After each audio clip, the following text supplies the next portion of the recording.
During the first week of October 2005, Hurricane Stan tore across the Caribbean Sea and slammed Guatemala with gale-force winds and torrential rain. The heavy rains saturated the ground and caused widespread flooding. In the hilly rural areas, mudslides came without warning in the middle of the night, burying entire villages before there was even a chance to run. It is estimated that at least 2,000 people were killed across the country, and more than 300,000 were affected. The GlobalMedic's team set out to assist in the worst-hit area, Panajachel. The GlobalMedic's rapid response team responded immediately to the disaster with a team of 4 paramedics, 2 police officers, and a water technician. It's October 14th at 6:30 in the morning. We're in Solalao district in the middle of Guatemala. We're standing above a lake, and behind us, mudslides are heavy there. There's going to be about 4,000 people killed down there, and the whole country's got 200,000 displaced. About 42,000 people down here with no clean water and no access to medical. So we've split into 2 teams. Our water team's over there, medical team's behind me. We're just getting up our inflatable shelter and our field hospitals, getting our gear to go, and we'll be out there taking care of people in a few minutes.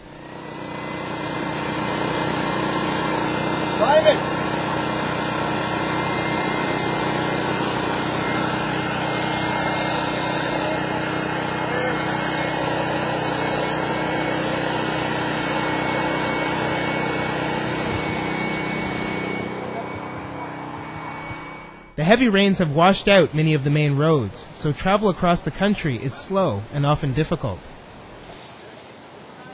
Apparently our original plan, which was to set up on the outskirts of Panajachel, is not going to be an option because all the roads leading down to the lake are totally washed out and we're not going to be able to get down there.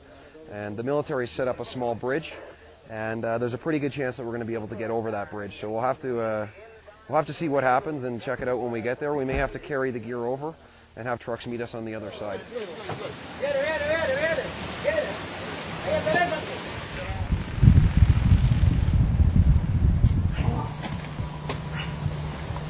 There's over 800 people buried here. In the hardest hit areas, mudslides buried villages, creating mass graves where there was once thriving human activity. Health officials spread lime dust on many of these sites to reduce the risk of infectious diseases. Wow. I never thought I'd be in a place like this. But I guess we're here and we're going to help people out. We're actually standing where a lot of the bodies are and everything. They're going to move this town somewhere else with whatever is left of the people that they used to live here. Pretty sad. You see a little dog walking around, there's nothing. You can hear the birds, and that's basically it. Peaceful though. And I'm glad I came because we are going to help out. And hopefully there's more people out there in Canada who want to help too. There's a lot of need, there's a lot of sick people here.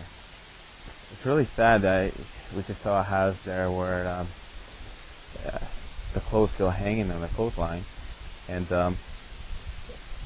you just look at it, and then we saw inside the house, and it's like probably about 2 feet left of the door. Everything was completely covered, and you still see some of the pictures that they had on the wall.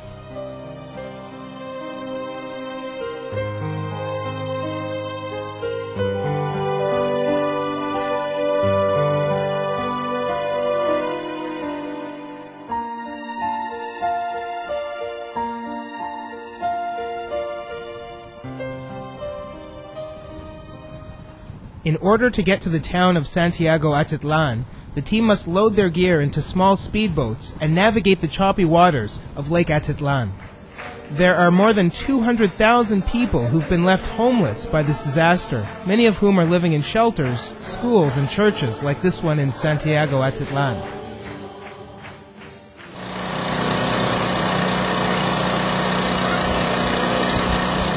The kids are coming in and just filling up their water bottles, and all the villagers are coming and filling up their water bottles from water that's been taken directly out of the lake. The problem therein lies, mudslides have carried all kinds of feces, human waste, and bodies into the lake, and now they're drawing water back out of the lake and drinking straight. This morning, as you can see here, we've set up our onion tank and our bladders, and we've taken water directly out of the lake and filled up a fire truck over here.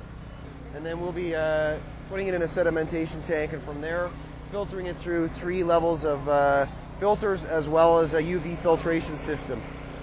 Our capacity today, roughly, I'm going to say anywhere between 25 and 30,000 liters today we should be able to pump.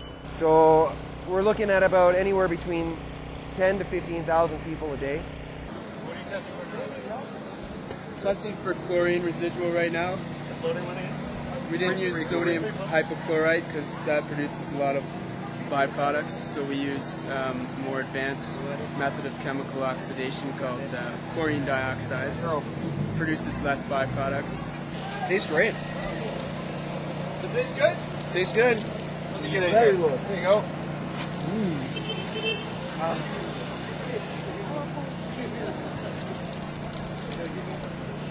Alright, that's not bad at all. Alright. Line her up. ¿Quieren agua? Tomar para beber. ¡Hey! Se puede tomar el agua. Vengan, hay agua aquí también.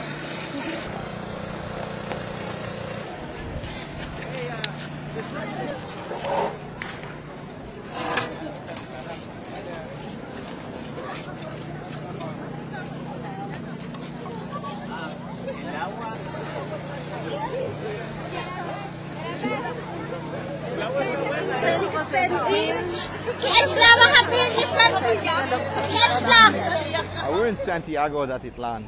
This town of 32,000 people suffered extensive damage from the mudslide and it lost all its infrastructure. The hospital's destroyed, the water system's out, and there's no power.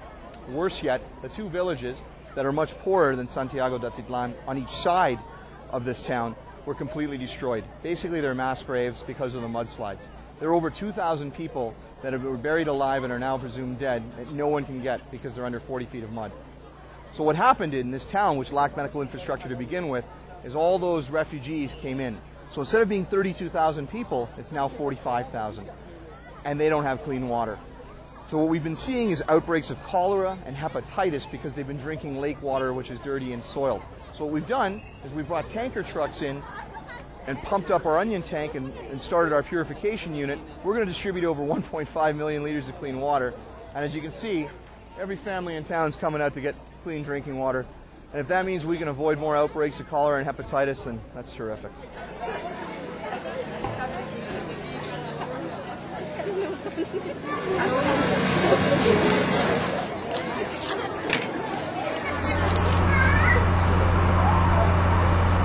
Today we're giving these nurses a hand giving tetanus shots to the entire town. I figure so far we've seen probably about 1,000 people so far. And we're also giving out some water tablets over there as well. And hopefully sometime today we'll get to go out into the disaster area and see some of the patients out there.